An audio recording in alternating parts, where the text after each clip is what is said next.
देखिए प्रश्न है, दर्शाइए कि integration x alpha minus one upon log x d x limit है 0 से 1 is equals to log 1 plus alpha, जहां अल्फा क्या है ग्रेटर देन -1। अगर आप अभी जो हम सूत्र पढ़े थे, जिन दो सूत्रों को हमने देखा, उनसे ही ये सवाल बनने वाला है। तो सबसे पहले तो हमको मान लेना है ये जो फंक्शन दिख रहा है, यहाँ पे देखो चर के रूप में कौन नजर आ रहा है x, लेकिन प्राचल के रूप में कौन नजर आ रहा है t नहीं, यहाँ पे कौन है अल्फा।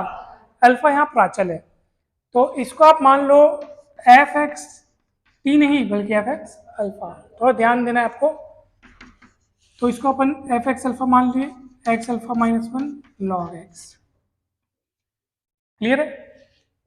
और इस पूरे इंटीग्रेशन समेत इस पूरे को ये आप मान लो एफ अल्फा।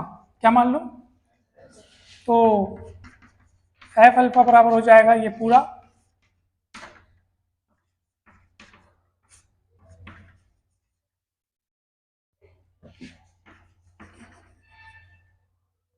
को मैंने एफ अल्फा मान लिया, अर्थात मैं इसको ऐसे लिख सकता हूं।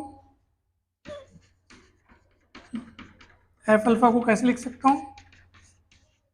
इसको मैंने क्या माना है? इसको तो मैंने माना है ना F x alpha D x.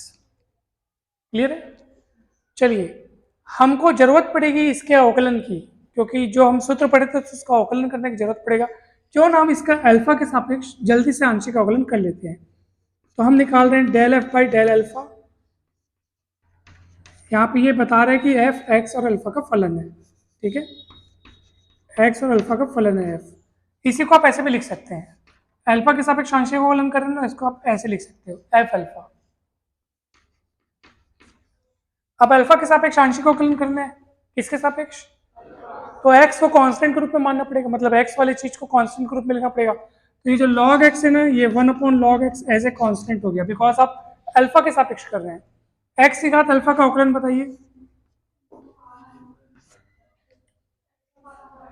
तो आप ऐसे करेंगे अल्फा x, ये देखो ऐसे अल्फा x अल्फा -1 करेंगे ना, ये गलत बात है। ऐसा तब करते जब आप x के सापेक्ष करते। अभी आप x के सापेक्ष नहीं कर रहे हैं, जिसके सापेक्ष कर रहे हैं वो भी घात में चढ़ा हुआ है।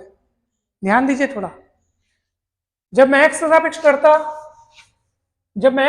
करता ना, तो जैसे x की घात अल्फा है तो मैं ऐसे लिखता nx n-1 वाला सूत्र लगाता है, अल्फा x अल्फा -1 लिखता। अभी मैं x से सापेक्ष नहीं कर रहा हूँ, किससे सापेक्ष कर रहा हूँ?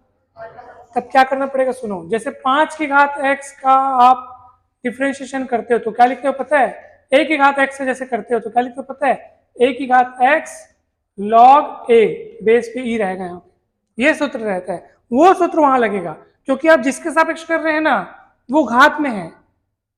किसके सापेक्ष कर रहे हैं हम लोग? तो कितना होगा पता है आपको? पता है कितना होगा? x की घात अल्फा का पता है कितना होगा? वो सूत्र लगेगा, यानी x की घात अल्फा एज इट इज है। जैसे यहाँ पे a की घात x का कर रहे हैं तो a की घात x जस का तस आया और log a, तो यहाँ क्या होगा? x की घात अल्फा जस का तस आएगा अल्फा x। दिमाग लग रहा है? फिर अगले दिन में log x कटेगा, क्या बचेगा? x की घात अल्फा बचेगा। क्लियर है?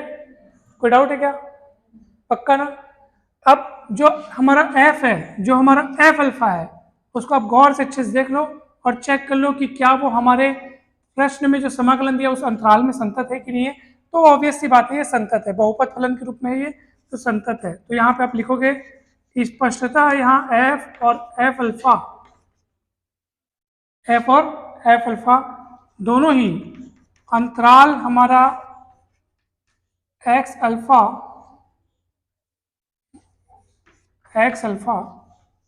जहां x किस में बिलोंग करेगा? 0-1 में। और अल्फा क्या है? अल्फा के बारे में क्या दिया है? देखो पेयर बनाया मैंने x और अल्फा का, ऑर्डर्ड पेयर, जिसमें x के बारे में बताया कि x 0 से 1 के बीच बिलोंग करेगा और अल्फा के बारे में वो बात बताई जो प्रश्न में दी हुई है। ठीक है, तो उस ऑर्डर्ड पेयर के पूरे ये अंतराल है, मतलब कि आपको बता रहा है कि इस रेंज में। ठीक है, ये अंतराल न लिख करके हम लोग इसको लिख देते हैं प्रांत। क्या लिख देते हैं? प्रांत। डोमेन, इस डोमेन में ये दोनों फंक्शन क्या है? संतत है। ये वास्तव में ऑर्डर्ड पेयर के रूप में एक कलेक्शन बता रहा हूं उन पॉइंट्स का उन पॉइंट्स के सेट बता रहे हैं जिसपे फंक्शन क्या है, कंटिन्यूस है, अंतराल के रूप में नहीं है, इसलिए हम वहां पे अंतराल नहीं लिख सकते। अंतराल किसको बोलते हैं पता है ना आपको? दो वास्तविक संख्याओं के बीच के सारे एलिमेंट्स का सेट, वो क्या कहलाता है? अंतराल कहलाता है। तो यहाँ तो वैसा नहीं है, तो अंतराल नहीं लिखना, आप यहाँ पे क्या लिखना? प्रांत लिखना, ठीक है? इसको थोड़ा ध्यान रखना आप लोग। अब सुनो ध्यान से आप, अब अपना ये एफ अल्फा कहाँ है? ये एफ अल्फा यहाँ पे आपका, ये एफ अल्फा 0 to 1 एक्स का alpha minus 1 log x dx। अब हम वो सूत्र लगाएंगे जो अभी हमने पढ़ा था, समाकलन चिन्ह के अंतर्गत अवकलनीयता से जब हम दोनों पक्षों में अवकलन करेंगे। लेकिन अवकलन करने के लिए ये अवकलनीय है कि नहीं है, इसके जानने के लिए आपके पास ये क्राइटेरिया पूरा हो गया। जब हम नोट लिखे थे तो उसमें बोले थे कि एफ अल्फा अवकलनीय तब होगा जब एफ और एफ अल्फा प्रांत इतने में क्या होंगे?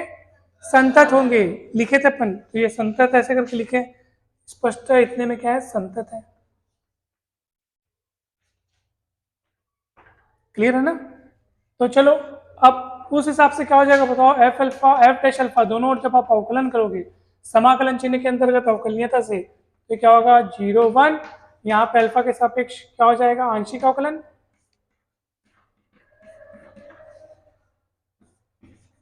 ठीक है, अवकलन किए। अब इतने का मान तो सर आप निकाल चुके हो सर, ये देखो, ये del f by del alpha निकाल चुके, किसी का अवकलन किए थे तुम लोग, कितना आया था ये? तो ये x की पावर अल्फा यहाँ रख दो। अब x की पावर अल्फा का आप समाकलन कर रहे हो x के सापेक्ष, तो कितना आएगा? x की power alpha plus 1 upon alpha plus 1, और लिमिट लगेगा 0 से 1, और ये f डैश अल्फा हो गया। समझ में आया कि नहीं बताओ? अब आप लिमिट रखोगे तो क्या मिलेगा बताओ?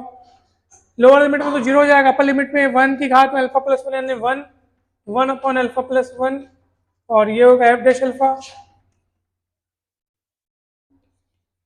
ठीक है, अब ये f डैश अल्फा है, f डैश अल्फा, डैश मतलब अवकलन, वो अवकलन को फिर से आपको हटाना है तो दोनों पक्षों में क्या करना पड़ेगा? समाकलन। तो अब दोनों पक्षों में समाकलन करोगे तो क्या मिलेगा बताओ आप? f अल्फा उधर समाकलन कर लो तो क्या हो जाएगा बताओ? 1 अपॉन एक्स का log x होता है समाकलन, तो 1 अपॉन अल्फा प्लस 1 का क्या होगा? log अल्फा प्लस 1, और एक कांस्टेंट जोड़ते हैं c। कहीं डाउट है तो पूछ लो जी।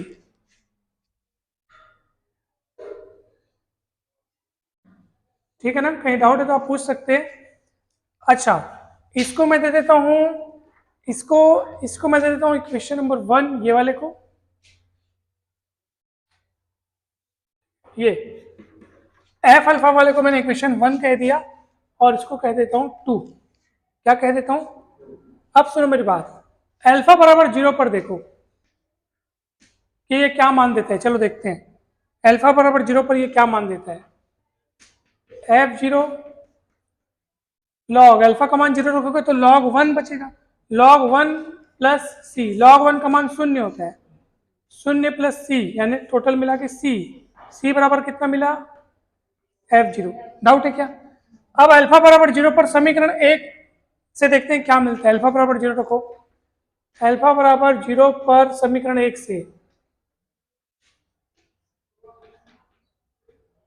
चलो ना रखो, अल्फा बराबर 0 रखो, दोनों ओर रखो, ये अल्फा बराबर 0, यहाँ पे जब आप अल्फा बराबर 0 रखोगे तो x की घात 0 मतलब 1 माइनस 1 पूरा 0 बटे कुछ भी मतलब 0 पूरा 0 नष्ट हो जाएगा। तो f0 का मान कितना है? 0। लेकिन f0 किसके बराबर था? और f0 का मान c आ गया। मतलब इन दोनों से अगर देखें, लेफ्ट साइड बराबर, राइट साइड बराबर, अर्थात c इक्वल्स टू 0 हो गया। c इक्वल्स टू 0 आप रख दो समीकरण नंबर 2 में, तो आपको फाइनल आंसर जो मिलेगा वो ये होगा। क्या मिलेगा आपको फाइनल आंसर? एफ अल्फा बराबर log 1 प्लस अल्फा, और अल्फा के बारे में प्रश्न में दिया है अल्फा ग्रेटर देन -1, और एफ अल्फा किसको माने थे आप? तो इसका मान आ गया ना सर, सिद्ध हो गया ना, अर्थात 0 से 1 एक्स की घात alpha minus 1 upon log x dx बराबर log 1 प्लस अल्फा, जहां अल्फा ग्रेटर देन -1। प्रूफ हो गया। ठीक है, कहीं कोई डाउट है क्या?